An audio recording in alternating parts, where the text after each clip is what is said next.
few months ago, I tested a device that turns air into a shockwave.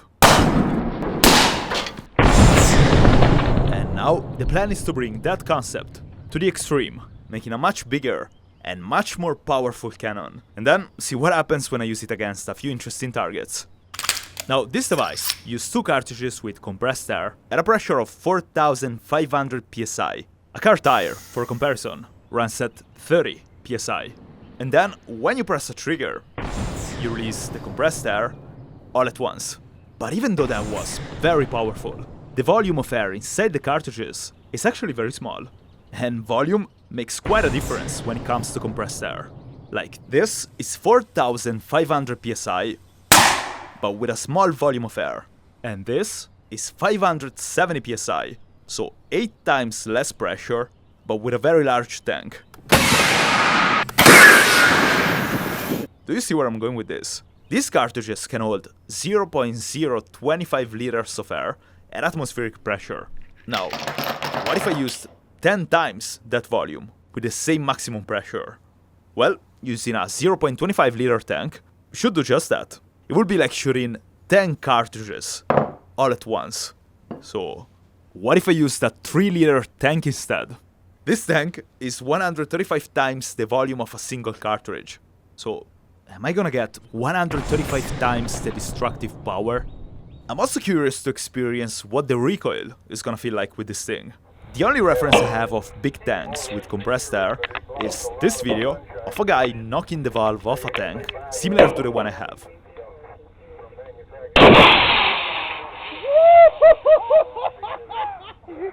The thing is, I'm gonna use literally double the pressure they used.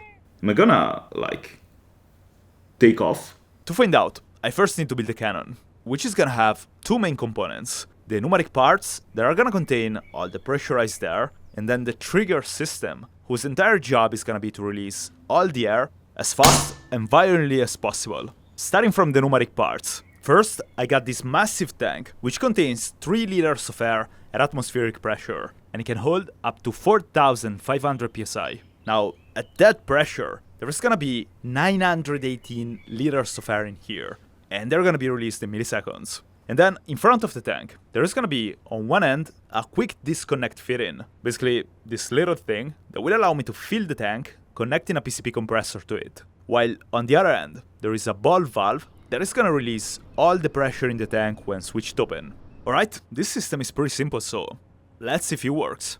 For this first test, I'm filling the tank for like 2 minutes, just to see if there are no leaks and everything works. So the pressure gauge was at 0 after 2 minutes.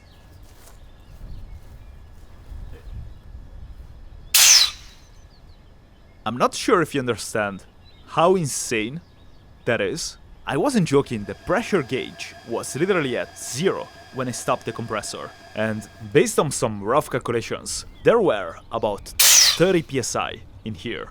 30 psi is literally 0.7% of the maximum pressure, and it did that already. That's crazy. Especially because pressure makes a huge difference in damage and power.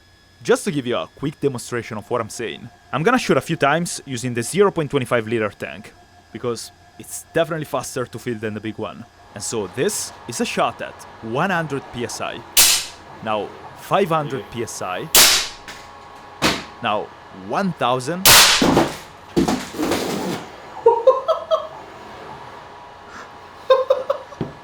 and now at 2000 psi.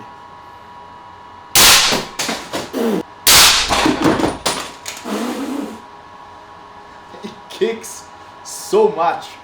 You see how much it changes. That's not even half the power. That's insane. So, if this is less than 1% of the maximum pressure for the large tank, what 100 times that looks like? By the way, something I haven't mentioned is the noise. The supersonic crack this thing makes is deafening. It's literally like a firearm. Now, volume and pressure are fundamental to create a destructive shockwave. But there is a third element that's important to generate as much power as possible. And that's the speed at which the valve opens. Right now, I'm just pulling the lever of the valve with my hand. And that's the slowest and weakest way to do so. And at full pressure, it's gonna take me even longer if I did it manually, because high pressure creates friction inside the valve. The slower this valve opens, the less violently the air is gonna flow out of the tank, because instead of all at once, it's gonna come out progressively, and by the time the valve is gonna be fully open, the tank would be empty already. Basically, the faster I can release all the air, the more violent the reaction is gonna be. So there are a few valves that could open faster than the one I have, like solenoid valves or quick exhaust valves, the same one I used in my Nerf Blaster project. But many of them either restrict the flow, which decreases the power, or have a much lower maximum pressure than my tough ball valve. So, excluding burst discs, which would require me to disassemble the cannon after each shot, I think this might be the simplest and most effective option. I just gotta modify it a bit so it opens very fast. And this is what I came up with. It's definitely not an Uzi, and it will definitely kick harder than one. The idea of this system is to open the ball valve very fast, using the power of thick and strong spear gun rubber bands. A local shop machined some of the metal components for me, some I made myself, and I modified the ball valve so that all the trigger parts can connect to it. Then I also 3D modeled and printed trigger and grip using a resin printer. Now, I have not tested it yet, so I have no idea if it's gonna work when there is gonna be pressure in it, but here's how it should work. The rubber bands are attached on one end to this plate behind the grip and the trigger, and on the other end to this weird ball valve lever. I'm gonna come back to why this thing looks like that in a minute. Now, these bands are pre-tensioned, meaning they're stretched even when the valve is open. I did that by simply screwing this bolt right here. And then they get to about 330% of their initial length when the valve is closed. At that stretch, these two bands should pull about 40 kilograms, which I hope it's gonna be enough to open the ball valve, even when there is gonna be pressure in it. Just to give you an idea, those bands open the valve with so much force that they're already bending the steel plate meant to stop the lever. So later, I'm gonna switch it to a thicker one, and an aluminum stopper to soften the impact a little bit. Now, when pulled by the bands, the lever of the valve wants to turn, but the movement is blocked by this L-shaped element right here. That piece is connected to the trigger though, so when I pull it, the lever of the valve is now free to move, and the rubber bands can snap the valve open. There is also another handle that I connected to the system with a Picatinny rail, because I already know this thing is gonna kick. And then there is a laser, for no reason at all, because this thing shoots air, but I mean, why not? Now, why does the ball valve lever looks like that and not like this? Basically, with a normal lever, the rubber bands will only be pulling at the perfect angle for a split second, meaning when the bands are perpendicular to the lever, so most of the rotation, I'd be wasting a lot of force. With this shape though, the rope wraps around the lever, so the bands are always pulling at the ideal angle. There is no wasted force all the way through, till the ball valve is fully open. Now, I was planning to run the first test the next day, but I couldn't wait, I was too curious, so I went to the shop the same evening just with my phone. And I tried filling the tank with 1500 psi, so about 30% of the maximum pressure. And this happened. Jesus. Jesus. That scared me so much. Like, my heart is pounding right now. I don't know if you can tell from the camera how much more powerful that hit was compared to without the rubber bands. That's insane. Alright guys, today's the next day. Now, before running the actual test, shooting targets at full pressure with the large tank as well, I wanna see what happens if I shoot the small tank at full pressure. Also, I want to try to film this system in slow motion just to get an idea of like how fast this valve is actually opening. Oh, and I also printed a butt stock for the occasion.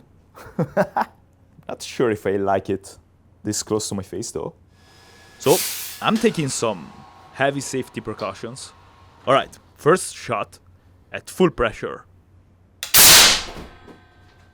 Well, that was weird. And then, by checking the footage in slow motion, it got quite clear what happened.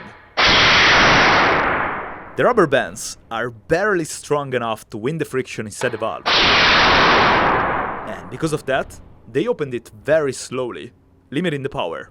Well, I need more elastic bands. And so I decided to increase the elastic power by 100%, adding 2 more rubber bands. This way, I definitely think it's gonna be enough force to open the valve very fast, even at full pressure. Oh, Jesus. Okay. Alright, let's see if it works. Alright, 4000 psi. Let's just do it. Oh, geez. Now, the kick and the impact were way stronger than before, and the air created a sort of spear that punched a hole through the box. Also, the valve opened very fast, but not all the way through. So I removed a few centimeters of rope, pre-tensioning the bands even more. And this time, the kick literally pushed me out of balance.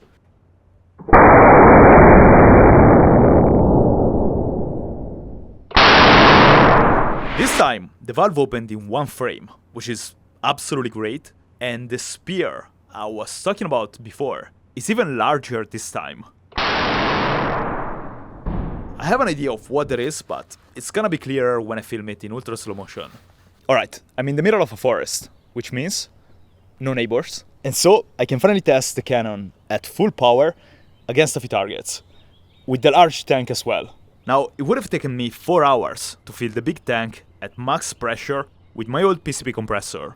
So I got a more powerful one that is water cooled. With this one, it's gonna be much faster. It's probably gonna take me about 20 minutes for the large tank and 2-3 minutes for the small one. Also, there is no electricity here, so I had to buy a gasoline generator just to power up the PCB compressor. But anyways, now everything is finally ready for the test. Alright guys, for the first shot, I wanna use the small tank at maximum pressure and film it in ultra slow motion.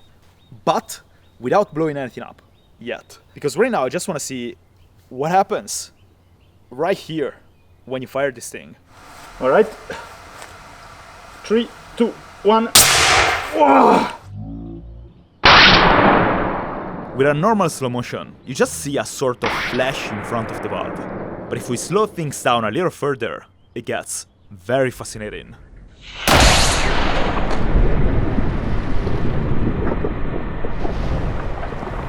And I think I know what that is. First of all, the reason why that thing is blue is because when the air exits the nozzle, it expands so quickly and violently that it causes a massive drop in temperature, like minus 100 degrees, instantly condensing the moisture in the air. So the blue thing you see there is basically ice crystals reflecting the light. And then, since the air expanded at supersonic speed, in front of the nozzle the pressure dropped below atmospheric pressure. So what you see there is Mac diamonds. I'm gonna leave an explanation here if you're interested, but in any case, I find that so fascinating and painful. So now, let's see what this thing can do against the targets. Alright, shot number 2, watermelon. I don't wanna stay... Of course, point blank is gonna be the most powerful option, but I don't wanna stay too close. I think from here should work. I think. It's gonna be like taking a shower. Alright.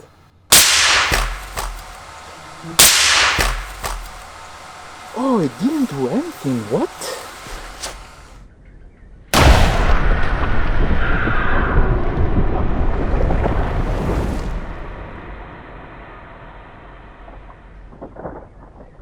I guess it really just works at point blank. Like damage 5000, range 1. By the way, I have an identical watermelon for later, so it's gonna be interesting to see if with the large tank, range is gonna improve, not just power. Let me blow this watermelon up first though. Alright, point blank shot. Let's see if it works. This is like really point blank.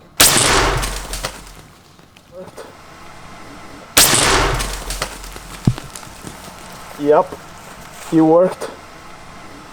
It definitely worked.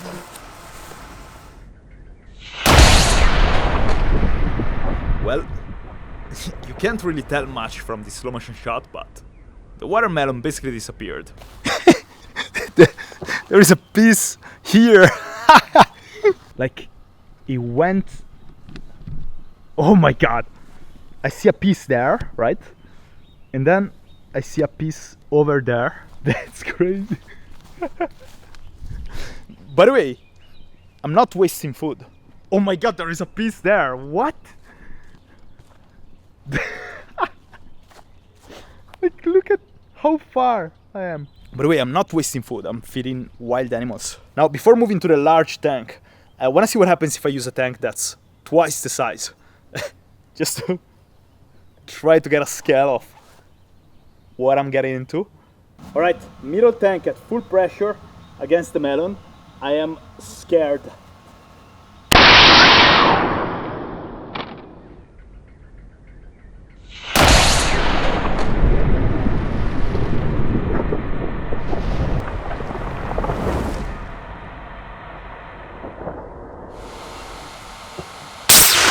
Oh my god! Jeez! Oh my god, my back hurts! No, seriously, that hurt.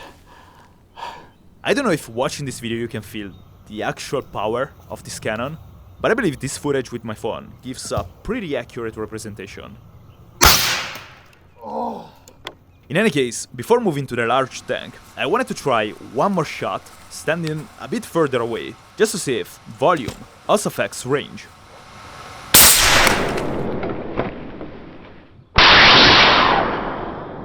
And I believe it does.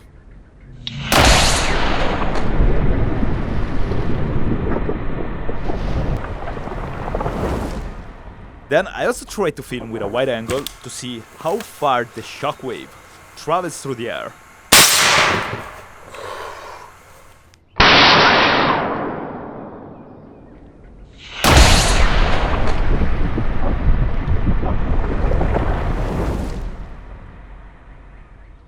Alright, it's time for the large tank, which is 5 times larger than the one I just used. There is absolutely no way I'm gonna stand behind this thing at full power. Not a chance. So I'm clamping it down to the table, adding a 40 kilogram sand bucket on top of it. And well, I hope we're not gonna see a flying table. Also, I moved the PCP compressor and the generator close to the cannon, and thanks to a cable extension, I can pump the air into the tank without having to move the cannon before the shot. I think the further I stay from this thing the better, so I'm also gonna activate the trigger with a cable, while I'm gonna hide behind the car. Alright, the first target is gonna be a watermelon. I just gotta wait about 20 minutes to fill the tank. By the way, a few weeks ago, AnyDesk reached out to me and told me, try to ask your audience the most insane, craziest, most expensive and most dangerous idea they can think of, and we are gonna back it. That's it. That was the ad segment for this video. I'm not gonna ask you to download anything or pay for anything. I just wanna know the craziest, most insane idea you can think of for this channel. And with the support of AnyDesk, I'm gonna be able to make it happen. Moreover, if you're gonna be the one responsible for the winning idea, you're also gonna win a nice prize. To submit your idea, just click the link in the description and write it there. The craziest one you can think of. Alright, I can't wait to see them and especially to make it happen. Huge shout out to AnyDesk, because this one is the coolest sponsorship format I've ever seen on YouTube. Now they told me I don't have to say this, but check them out. You might find AnyDesk useful and you can download it for free. Now, let's shoot this thing. We're at 3000 PSI, a little bit more. We're almost there. I'm scared. I'm gonna stay behind the car. But that thing scares me even from there. All right, as soon as I shoot, I gotta run down there to stop this slow motion camera. It's already going right now. Yeah. All right, let's do this. Let's do it.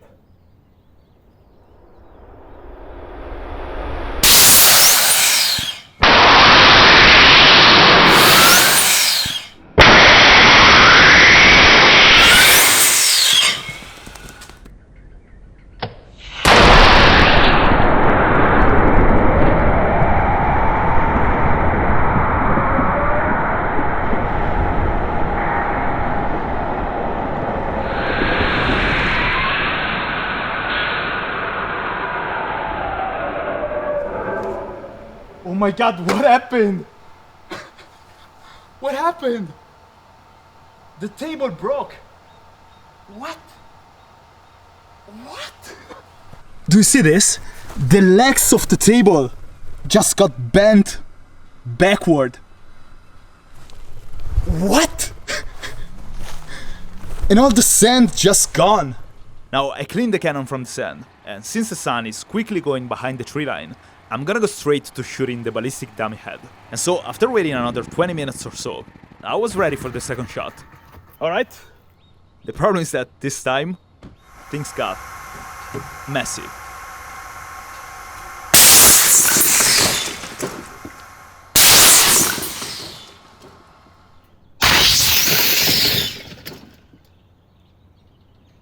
Well, I just made a rocket. Alright, this is the aftermath. My table doesn't look like a table.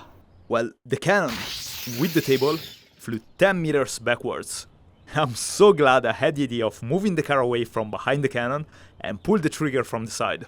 I definitely would have had a rocket-powered table into the car door. So I couldn't get the ultra slow motion shot for this one because I saw a flying table and got distracted. So I didn't stop the ultra slow motion camera in time. But let's try to find the dumb head. Oh jeez. I guess the skull kind of survived, but you wouldn't have a face anymore. Where is the neck though? Maybe I see a piece of neck. There it is. Oh, it's a jaw.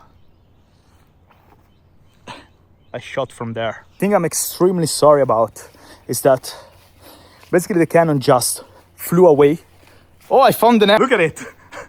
How did it get inside here? I shot from there and it went inside here. I bet it wouldn't be pleasant to be shot at by that thing.